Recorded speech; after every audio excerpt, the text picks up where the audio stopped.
Bagi Anda yang diberkati lewat renungan malam ini, silahkan like, share, dan subscribe agar semakin banyak orang mengalami realita Tuhan yang nyata.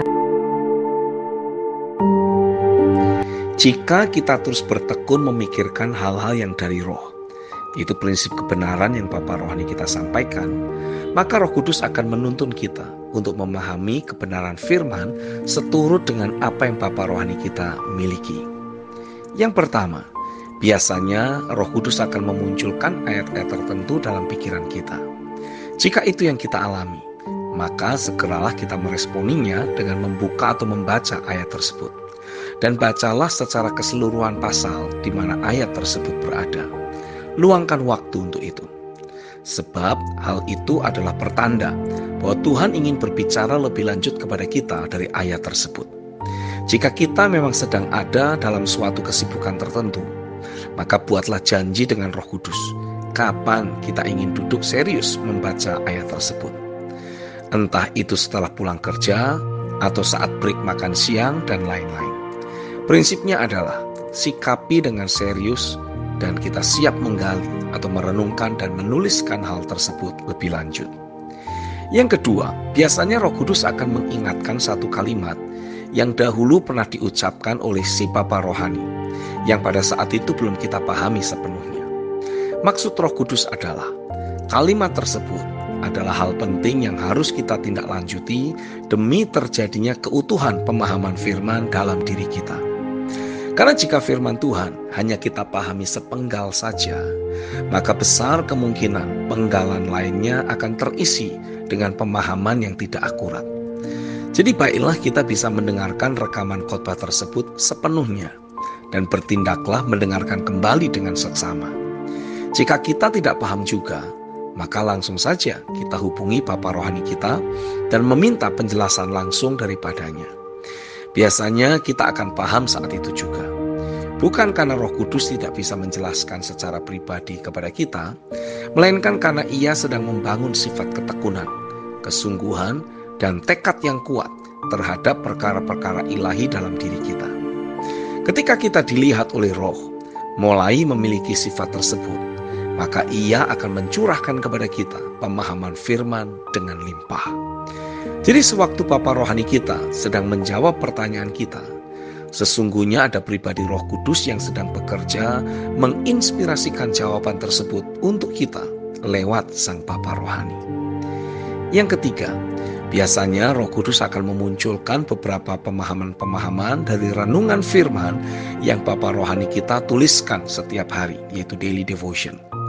Kita seperti mulai mendapatkan hubungan dan maksud dari ayat serta perikop satu dengan yang lainnya. Sehingga muncul titik terang adanya suatu pemahaman yang menguatkan, mengokohkan, dan mengobarkan manusia batiniah kita. Jika itu yang kita alami, segeralah untuk mencatat segala hal yang Roh Kudus ajarkan tersebut. Catatlah secara rapi, sistematis, dan gunakanlah bahasa yang dapat merepresentasikan maksud dari apa yang Roh Kudus jelaskan.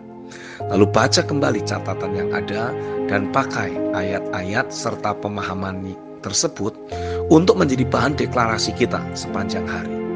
Hal ini akan meningkatkan bobot pekerjaan roh dan firman dalam diri kita yang membuat manusia roh kita menjadi lebih kuat dan perkasa.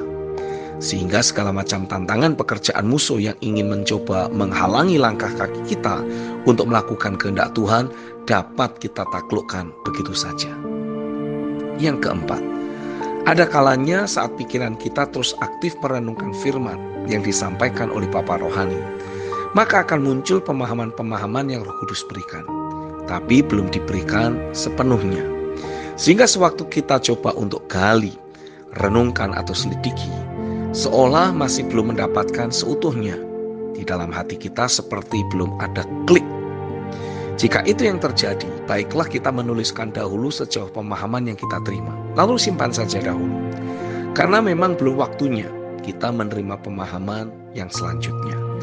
Bisa disebabkan karena kita belum mempraktekkan firman yang sebelumnya, atau bisa juga kita masih harus terus bertumbuh untuk mencapai titik rohani tertentu, dan barulah pemahaman lanjutannya dibukakan oleh Roh Kudus. Oleh karenanya, konsen saja untuk terus membangun kehidupan yang akurat atau menjadi pelaku firman, lalu setialah membangun hubungan yang sehat dengan Tuhan, mempraktekkan pelajaran membangun manusia roh secara sedemikian rupa, sehingga kita mengejar Tuhan mati-matian, gila-gilaan, dan habis-habisan. Nanti akan tiba waktunya. Pada saat yang tertentu, kita tiba-tiba akan menjadi paham. Sebab ada posisi rohani yang baru untuk melihat prinsip firman yang dahulu kita renungkan. Ketika pemahaman sudah diberikan, maka lanjutkanlah penulisan yang dahulu pernah kita tuliskan dengan sistematis. Baca berulang kali sambil dideklarasikan sampai manusia roh kita berkobar-kobar. Karena pekerjaan firman dan roh itulah yang akan mengangkat kita ke posisi rohani yang berikutnya, dan membuat kita bertumbuh dari satu kebenaran ke kebenaran yang berikutnya, sampai Kristus termanifestasi secara nyata dalam hidup kita. Tapi terlepas dari cara Roh Kudus menuntun kita memahami kebenaran, ingatlah, pemahaman yang kita terima bukan untuk kesuksesan individual kita sendiri, melainkan untuk menuntun kita memasuki kehidupan korporat dan berdaya guna, serta berguna dalam rumah rohani yang terbangun secara akurat. Ketahuilah, Tuhan akan memakai gerejanya di akhir zaman ini untuk melakukan pemulihan segala sesuatu. Kita adalah batu-batu hidup yang Tuhan tetapkan sebagai material pembangunan bait rohnya secara korporat. Dan kitalah tubuhnya yang harus berfungsi maksimal seturut dengan kehendak Sang Kepala Gereja, yaitu Kristus. Saya yakin jika pemahaman kita sama dengan Sang Bapa Rohani, maka kita akan semakin mewarisi roh yang sama, agenda yang sama, dan tujuan yang sama seperti yang Bapa Rohani kita miliki.